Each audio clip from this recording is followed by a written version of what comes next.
अहो बँक चौक येथे अक्षय बाळू मस्के नावाचा एक रिक्षा चालक आहे. त्याच्यावर 3 ते 4 लोकांनी येऊन फायरिंग केलेली आहेत. यामध्ये 4 राऊंड फायर केलेले असं निष्पन्न झालेलं आहे आणि त्याच्यावर कोयत्याने वार सुद्धा झालेला आहे. जो जखमी आहे त्याला तात्काळ हॉस्पिटलला नेण्यात आले आहे आणि त्याच्यावर आता उपचार चालू आहेत. आमचे additional CP crime, DCP crime, सर्व क्राईमचे युनिट्स, तसेच पोलीस स्टेशनचे सर्व अधिकारी, आमचे झोन 2 आणि इथले आजूबाजूचे सर्व पोलीस स्टेशनचा डीबी स्टाफ वगैरे या आरोपींच्या शोधात आहेत आणि आम्हाला खात्री आहे टेक्निकल सर्वेलन्स चालू आहे.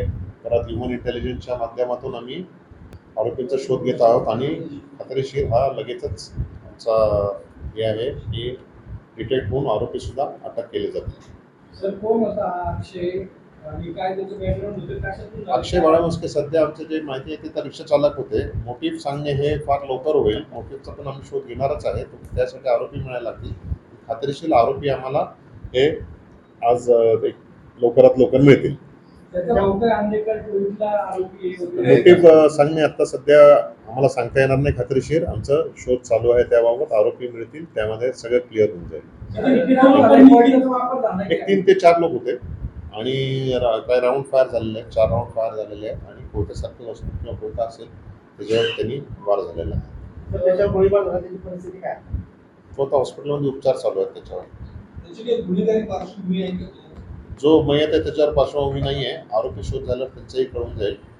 पण मयत आहे त्याच्यावर तर कुठली गुन्हेगार पार्श्वभूमी आता सध्या दिसून येत नाही. सर अंदाजे किती आरोपी होते आणि वय किती आरोपी? एक 3 ते 4 लोक आहेत. आरोपीचं वय निष्पन्न नाही आहे. 3 ते 4 आरोपी ते आयडेंटिफाय होतील. त्यावेळी आम्ही तुम्हाला डिटेल देऊ.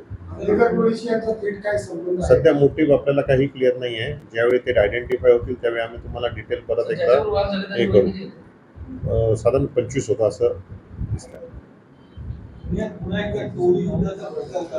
टोळी युद्ध की नाही हे कळण्यासाठी आपल्याला डिटेक्ट व्हायला लागेल आणि त्यानंतर आम्ही तुम्हाला हे डिटेल सांगू.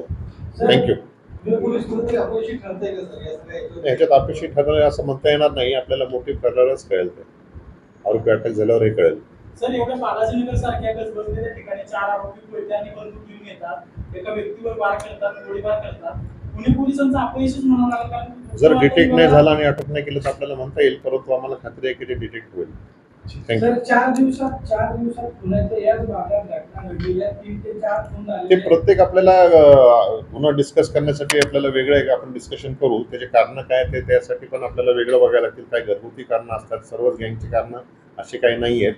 म्हणून लोकांमध्ये पॅनिक होण्याचं सध्या काही कारण नाही आहे.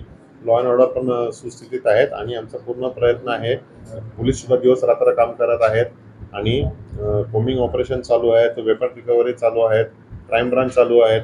आमचे रात्रीचे नाकाबंदी चालू आहेत. सर्व एकजूट आहेत आणि सर्व प्रयत्न आम्ही करत आहोत. 2 दिवसाखाली आंबेगावला थँक्यू प्लीज.